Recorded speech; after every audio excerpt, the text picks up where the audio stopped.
Les trois elfes gourmands. Il était une fois trois petits elfes qui, la veille de Noël, voulaient décorer leur maison avec un sapin. Ils en trouvèrent un juste à leur taille.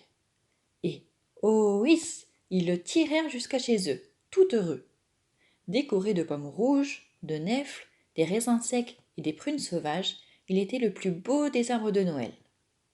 À la veillée, chacun à son tour raconta une histoire. Le premier elfe commença celle de l'ogre qui mangeait tout sur son passage et qui aimait par-dessus tout les nèfles. Et pour bien montrer comment faisait l'ogre, le premier elfe mangea toutes les nèfles du sapin. Le deuxième elfe raconta l'histoire du pauvre petit singe perdu, affamé, qui découvrit une mine de raisins secs. Et pour expliquer son histoire, il se mit à dévorer tous les raisins secs de l'arbre de Noël.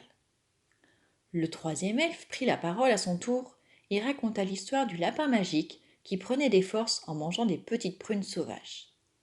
Et à son tour, il grignota toutes les prunes. À la fin de la veillée, le pauvre sapin était tout déshabillé. Les trois elfes avaient croqué toutes ses décorations, même les belles pommes rouges. Les trois gourmands se regardèrent, penauds. Heureusement, nous avons encore une petite réserve de noisettes. Mais, gourmands comme nous sommes, nous allons encore trouver le moyen de les manger, remarqua le deuxième.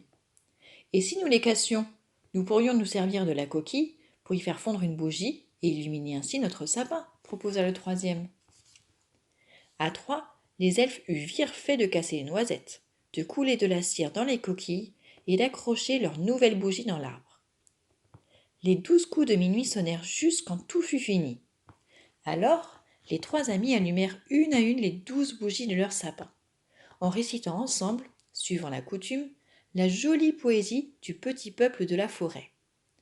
Que chaque mois de cette année qui vient soit dans vos cœurs et le tien et le mien d'amitié et de bonheur plein.